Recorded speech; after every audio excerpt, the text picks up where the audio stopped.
Because we need to learn to live with it. Sadly, people die of flu as well. In a bad flu year, you can sadly lose about 20,000 lives. And here we have it, ladies and gentlemen. Sajid, Javid, the Health Secretary, against the Burley on Sky News. These days, Sky News, BBC, these guys still spreading propaganda and fear, doom and gloom. And of course, with Boris Johnson being in trouble, they are trying their best to give us some good news. And this is another one where Sajid Javid, who until now was very hardcore in terms of restrictions, even though he got the job, honeymoon period was, okay, we're going to remove everything, Freedom Day, we're not going to reverse it. Then he reversed it and he went hardcore, health passports and everything. And then, although he didn't really do a lockdown, which is good, fine, well done. But now he's decided to reverse everything and remove everything and say that we should finally live with it.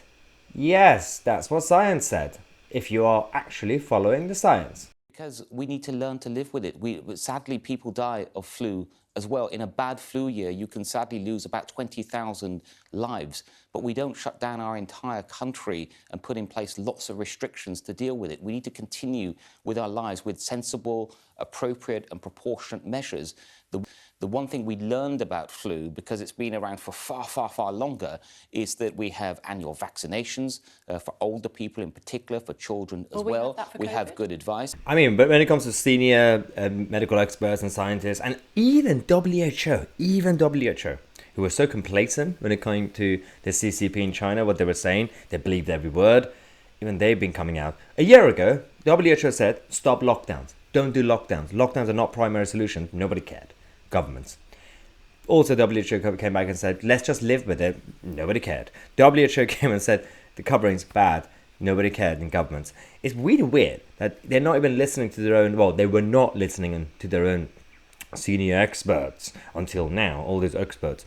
But they said, well, we can't really question. But they questioned when the advice was wrong for them and for their priorities. But one thing I did also say yesterday is COVID is not going away. No, it's going to be with us for many years, perhaps forever. And we have to learn to live with it.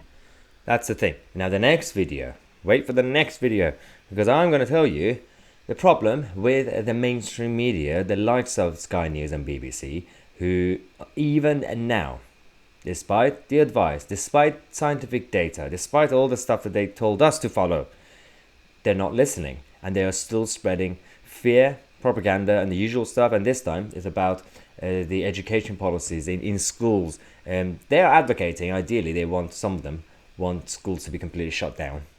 Not sure why, even though kids are protected. The others wanted to be completely in bubbles and cover the whole face and everything. And this debate is going to continue. So I'm going to expose them in the next video because I've got some examples of both BBC News and Sky News. For now, subscribe to this channel. We're going to come back with more updates. I'm Tousi and we are the media.